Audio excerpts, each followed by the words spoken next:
Hey, good family people. It's your friendly city councilwoman, Karen Lupton, coming to you tonight with a little video, or tomorrow, whenever I post this, I'm not sure. I've been nervous about making this video, and I've seriously thought about not doing it, but I told my friend Melissa that I wanted to do this, so I'm doing this because she was kind enough to talk to me about this and give me some feedback. And Melissa Scott also gets credit for the title of this video, being an anti-Karen in a Karen world. I mean, the title really is too good to give up, so really I need to make this video.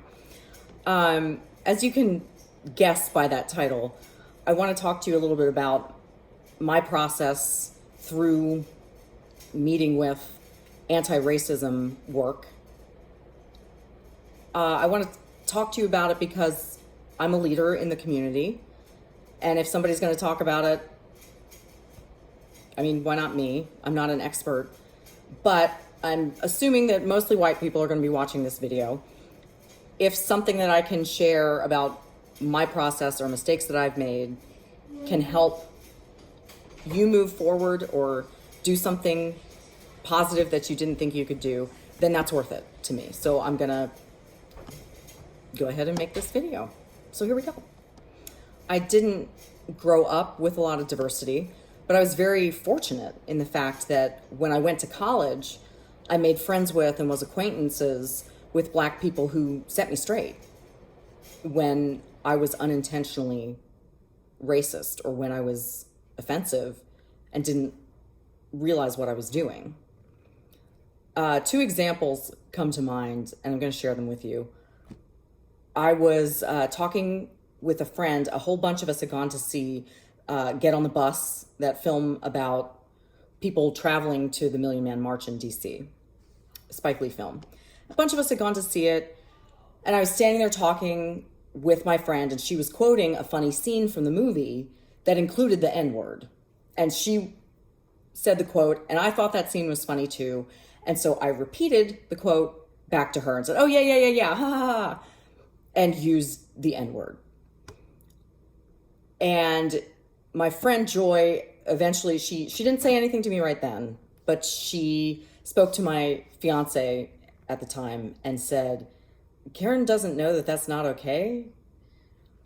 And my fiance talked to me and said, hey, you can't say that. And I said, but I wasn't being offensive. I was just like quoting a movie. She said it first. And he was like, trust me, it's not okay. Never to say the N-word. It's like a gut punch coming out of the mouth of a white person. Don't do it. So I had to take the lesson. I had to be humble enough to say, ooh, okay, I thought I was justified in doing this, but I have to take my friend's word that she has been hurt by this and not repeat that mistake if I care about her. So lesson one, take Black people's word when they say that they're hurt by something, and if you care about them, don't repeat it. One of the things that makes me very frustrated about the dialogue or lack of it that we're having right now is the way white people continually try to tell Black people what they're feeling. The Black community is screaming through a megaphone about problems and issues and fears that they have. And white people are continually trying to justify and say, no, you don't feel that way. Well, here's why that happens. And making it their fault. And listen, white people, they're not making this up. This isn't some fantasy that Black people have created to inconvenience us. These are our white systems hurting other Americans. And we need to deal with it sooner rather than later, because things are not going to get better. They will get worse until this is dealt with properly. More mistakes, more Karen mistakes. One more example I'll give. I was familiar, she was just an acquaintance. I can't even remember her name. I ran into her in the halls and she said, oh, you're a music major. I said, yeah, I'm a singer. She said, oh, sing something for me. And I immediately swung into like the craziest, jankiest white girl jazzy version of like Happy Birthday or something. embarrassing. But my acquaintance was black. And so I thought I'd kind of show off. I don't know what I was thinking. And I finished and she just stared at me and said, "Do you usually sing like that?" And I was mortified. Here's the lesson, white people. You can be mortified by making an honest mistake. You will get over it. You will live. It is not lethal. If you want to engage with anti-racism work on any level, you're going to be uncomfortable and you're going to be wrong. Get used to that, and we might have a chance at communicating clearly enough with Black people and with the Black community to move closer to each other rather than become further divided. My friend Melissa, like I said, please say something about white silence. It really hurts. I'm not very good at this because I am not good at engaging well, nobody really is. When other white people say something that I find racist or offensive, I immediately just explode. And I have screamed profanities at neighbors. I really lose my cool. And that's cathartic, but it doesn't help. So my advice to me and to you would be to have some go-to phrases. Like, sometimes when somebody says something, we're all just kind of like the air gets sucked out of the room and you go, did somebody just say that? Oh my God, what do I say that? Should I say something? Maybe oh God, what would I say? And then the moment is gone. And you think, oh, well, I don't have to deal with that anymore. And you go about your day.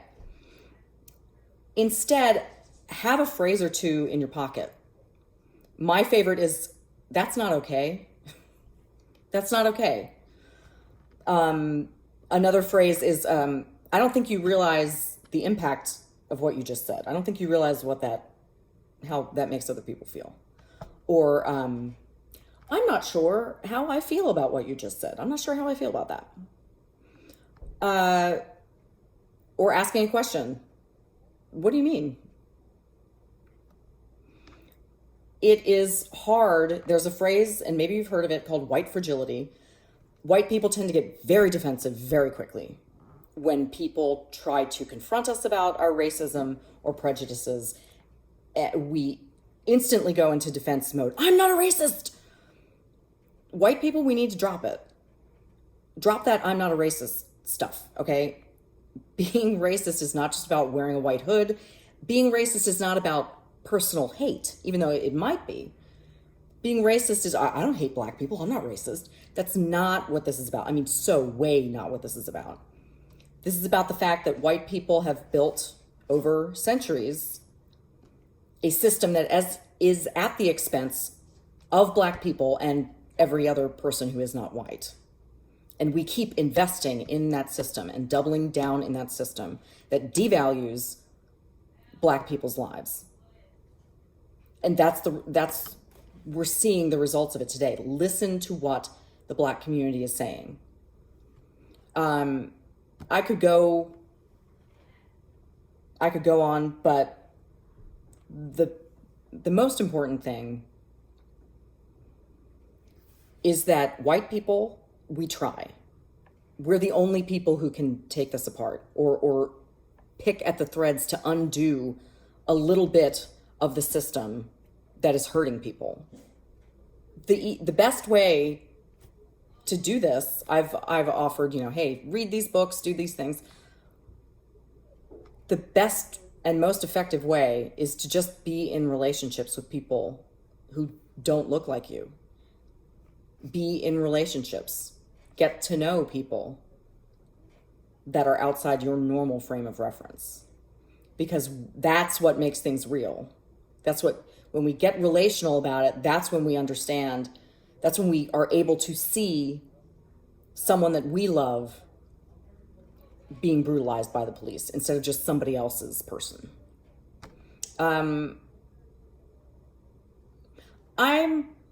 trying to be an anti-Karen in a Karen world. I'm not perfect by any means, but the effort needs to be made, and I encourage you to make an effort, however small. Be curious and keep going. And show up for Black people and the Black community. Maybe you'll learn one new thing. Okay? I'll see you around, Chambly. Bye.